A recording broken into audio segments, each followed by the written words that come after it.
భద్రాద్రి కొత్తగూడెం జిల్లాలో తమకు ఓటు వేసేందుకు పోస్టల్ బ్యాలెట్ పత్రాలు అందలేదని పోలింగ్ సిబ్బంది వాపోయారు. విధిలో భాగంగా మహబూబాబాద్ జిల్లా డోర్నకల్ నుండి వచ్చిన కానిస్టేబుల్ కొచ్చెర్ల భూషణ్ రావుతో పాటు మరికొందరు సిబ్బందిని కొత్తగూడెం జిల్లాకు తరలించారు. అయితే ముందుగా ఓటు హక్కు వినియోగించుకునేందుకు తాము పోస్టల్ బ్యాలెట్ కోసం దరఖాస్తు చేసుకున్నామని, అయినప్పటికీ తమకు ఇవ్వలేదని వారు ఆవేదన వ్యక్తం చేశారు. 4వ తేదీన దరఖాస్తు చేసుకున్నామని, బ్యాలెట్ పత్రం కోసం చెప్పులు అరిగేలా తిరిగినా ఇవ్వలేదని వాపోయారు. ఇదే విషయంపై మరింత సమాచారం భద్రాద్రి కొత్తగూడెం మా ప్రతినిధి శ్రీనివాస్ అందిస్తారు.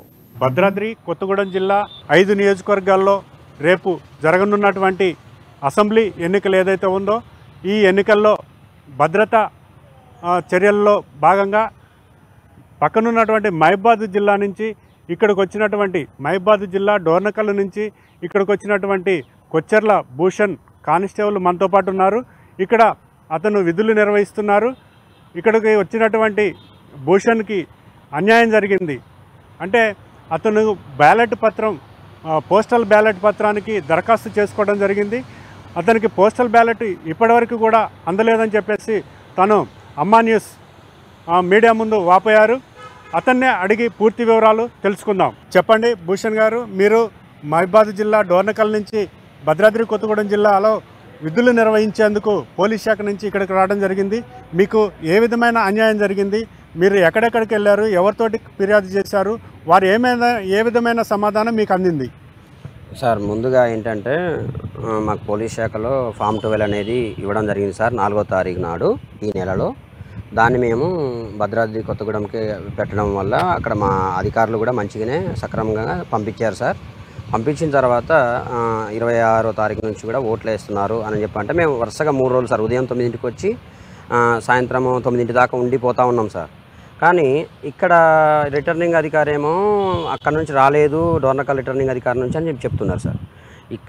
అక్కడ డోర్నకల్ రిటర్నింగ్ అధికారిని అడిగితేనేమో లేదు మేము పంపించినామని అంటారు సార్ బ్యాలెట్ పేపర్లు.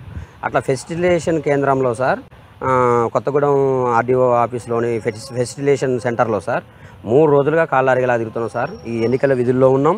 మళ్ళీ ఇటు చూస్తే డ్యూటీ, అటు చూస్తే ఇది 3 రోజులకెళ్ళి తీరిక లేకోకుండా అయిపోయింది సార్. ఇప్పుడు ఈ టైంకి వచ్చి మళ్ళీ నిన్న ఎవరెవరికి రాలేదని చెప్పేసి అడిగితే ఒక 19 మంది లిస్టు ఆర్ఓ గారు అడిగితే ఇచ్చినాం సార్. నిన్న సాయంత్రం 4:30కి ఇచ్చినాం సార్. ఇచ్చినాక మళ్ళీ ఇప్పుడు వచ్చి ఆర్ఓ గారిని అడిగితే రాలేదు ఇంకా అదేని చెప్పేసి అంటాం సార్. మాకు ఓటు మా జన్మ హక్కుగా సార్ ఓటు. ఇక చేతికి వేలకు ఇంక కూడా చూడండి సార్, లేదు, చేతి వేలకు ఇంక కూడా లేదు. మరి మా బ్యాలెట్ పేపర్లు ఎట్లా రాలేదు సార్? మాకు ఇది మా ఓటు మా జన్మ హక్కు కదా సార్, మేము ఓటు వేయకపోతే ఎట్లా సార్? కాబట్టి సార్ ఆ విషయాన్ని ఇప్పుడు అమ్మా న్యూస్ అనేది వచ్చి ఇక్కడ మేము డ్యూటీలో ఉన్నాం కాబట్టి ఇక్కడ వచ్చి అడిగినందుకు తెలియజేయడం అవుతుంది సార్.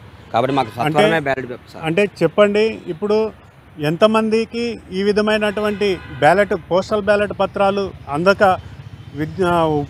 ఉద్యోగస్తులు ఎంత ఇబ్బంది పడుతున్నారు? అంటే కొంతమంది కోర్టులో కూడా పిటిషన్ దాఖలు చేసినట్టుగా సమాచారం అందుతుంది. ఇది ఎంతవరకు వాస్తవం అనేది మీరు చెప్పగలరా సార్? నాకు తెలిసినంత వరకు అయితే మాత్రం సార్, నా చుట్టుపక్కల నిన్న ఒక 19 మంది వరకు అయితే కనబడ్డారు సార్. అంతకు మించి ఎక్కువ కూడా వచ్చి వెళ్ళిపోతూ ఉన్నారు సార్. అది నాకు అనిపించింది. మా కాడైతే రిటర్నింగ్ అధికారి ఒక 19 మంది పేపర్ తీసుకున్నారు సార్. అలా 19 మందిలో నా పేరు కూడా రాసి ఇచ్చింది సార్. నిన్న ఫోన్ నెంబర్ వేసి జరిగింది సార్. ఖచ్చితంగా మాకు బ్యాలెట్ పేపర్లు కావాలి, మేము ఓటు వినియోగించుకోవాలని చెప్పేసి కోరుకుంటున్నాం sir. Thank you very much. ఇది ఇక్కడ ఉన్నటువంటి ఉద్యోగస్తుల యొక్క పోస్టల్ బ్యాలెట్ మీద వీళ్ళు అప్లై చేసుకున్నా కూడా ఆ యొక్క జిల్లా నుంచి రిటర్నింగ్ అధికారి ఇక్కడ జిల్లాలో రిటర్నింగ్ అధికారికి మేము పంపించామని చెప్పేసి కూడా వారు చెప్పినట్టు కూడా మనతో పాటు భూషణ్ గారు చెప్పడం జరిగింది. ఈ విధమైన అన్యాయం జరిగింది కాబట్టి మాకు తప్పనిసరిగా మాకు ఓటు భారత రాజ్యాంగం కల్పించినటువంటిది, తప్పనిసరిగా మేము కూడా ఓటు హక్కుని వినియోగించుకోవాలనేటువంటి వాళ్ళ యొక్క ఆవేదనను వ్యక్తం చేయడం జరిగింది. వీడియో జర్నలిస్ట్ గౌస్తో శ్రీనివాస్, భద్రాద్రి కొత్తగూడెం జిల్లా, అమ్మా న్యూస్.